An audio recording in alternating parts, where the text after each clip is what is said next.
This video is in response to Lori's question on whether or not the motor cover could become dislodged enough to allow the lifting spring to jump over the post that it's mounted to and becoming misaligned.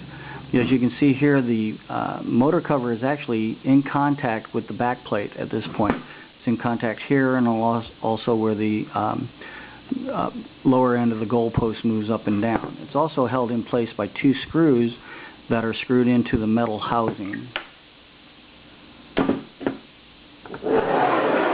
The other screws that hold the plastic cover in place do go into plastic, but they are of sizable length, and the likelihood that all 5 of them becoming loose, along with the 2 screws that hold the bottom portion of the cover in place and the back cover becoming loose and creating enough of a gap for this post to allow the spring to jump over is highly unlikely. Now in this case I've cut this away and we're going to watch normal operation.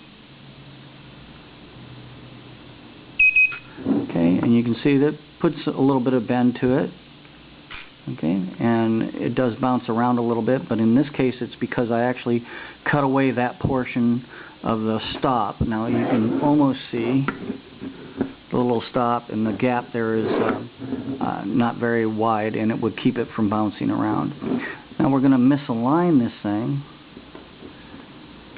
and see what happens with the spring and gear. You can see that it doesn't raise as much, but it still bends the spring as much as it did before. Again, that popped out because there's that part of the cover is cut away. Now we're going to return that to its normal position and operate it again. The other thing that you notice is there's not quite as much movement of that spring as I previously thought. Again, this pops up because I've cut that cover away. So the need to hold it in at this end isn't really as great as I thought it was.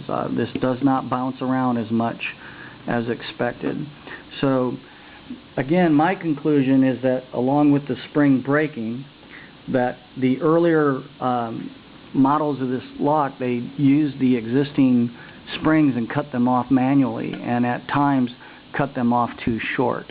And I'm more than positive that the majority of the failures that we've seen here are due to the short spring. As it rotates up, it's easy for it to become out of time and then not being able to press enough force against the locking hub to allow it to unlock the door.